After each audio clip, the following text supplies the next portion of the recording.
А вось як заняться бізнесам за школьнай партай? Паўтысячы вучняў навучальных устаноў ведаюць гэта не ў тэорыі. Ствараюць фільмы, вырошчваюць кветкі, агародніну, прапановваюць нават паслугі па рамонце машын.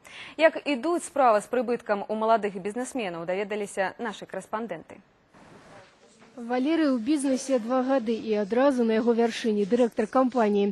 Усе супрацоўнікі тут першакласныя майстры. Напрыклад, на месца маркетолога кандыдаты праходзілі конкурсны адбор. Затое цяперашні спецыяліст у сне можа расказаць, як павысіць продаж на прадпрыемстве. Нужно ориентироваться на потребительский спрос населения. Вот мы, например, провели спрос населения социологический опрос агрогородка Лесной.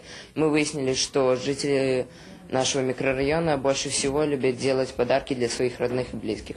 Бізнес-кампанія па вырабе сувенірнай прадукцыі на рынку існуе 2 гады. І канкурировать сярод падобных ёй даволі проста. Ні арэнднай платы, ні падаткаў. Са школьнікаў іх проста не бяруць.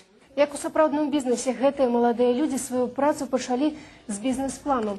Там яны растлумачылі сваю эканамічную эфектыўнасць, стварылі маркетынгавы план і нават указалі аб'ём першапачатковых інвестыцый. З'яўляцца бізнес-кампаніі ў школах пачалі 2 гады таму. Бараўлянская гімназія была першааткрывальнікам. Яе дырэктар Алена Васильевна ўспамінае, што праца гэта клапатлівая. Кожнага школьніка трэба аформіць на договор, скласці графік працы, які не будзе перашкаджаць школьнай праграме. Мы хотим, чтобы путем таких целенаправленных действий педагогический коллектив гимназии подготовил наших выпускников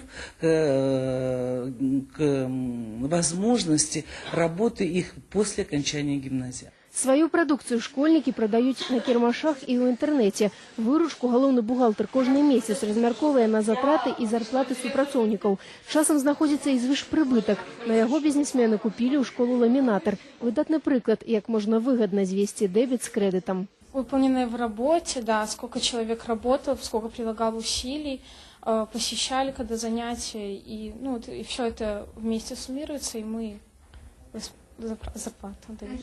На Меньшыне зараз працуе 64 бізнес-кампаніі. Яны вырошчваюць будучых прадпрымальнікаў са школьнай парты. І галоўнае, што ў бізнес тут не гуляюць, а па-сапраўднаму працуюць дзеля эканамічнай рэнтабельнасці. Наталья Кезик і Анатолий Долатовский, агентство Теленовин.